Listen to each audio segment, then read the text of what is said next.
Hi folks, Crowbeak here. This is the newest video in my Let's Talk About Games series. Each episode focuses on a specific game, usually an indie game, since that's mostly what I play, and things about the game that I think are worth talking about. Today I want to talk about Alto's Adventure. It's an endless runner of sorts, technically an endless snowboarding game. I don't usually like endless runners, but Alto's Adventure has wormed its way into my heart and is one of only a handful of games to earn a permanent place on my phone. It's also the only game with a permanent place on both my phone and my tablet.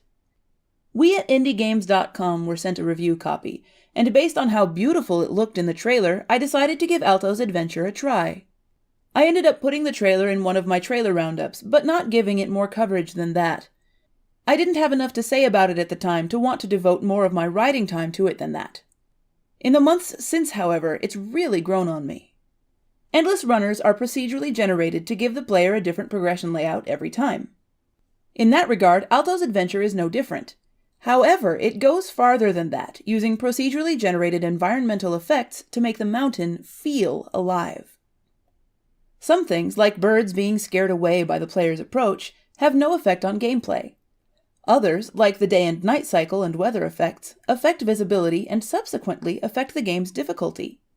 There's no mechanical change to what the player must do. Instead, they're affected in a very natural way by the environment.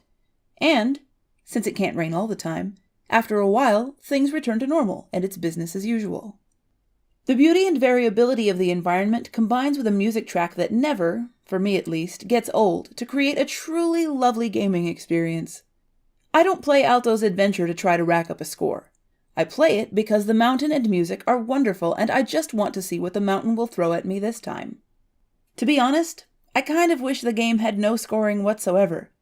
It's there. You get points for collecting things and passing llamas and doing tricks. And although it's pretty easy to ignore, the scoring screen at the end of a run feels like an unnecessary hurdle to playing again.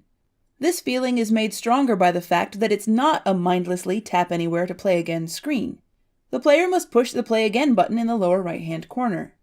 That probably sounds really nitpicky, but for me, it's the most frustrating thing about the game. I play left-handed and one-handed, and the game is not built for that.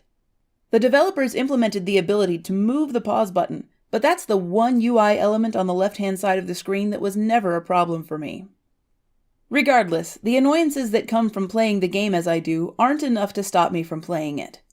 Alto's Adventure is an excellent title, and I strongly encourage you to consider picking it up.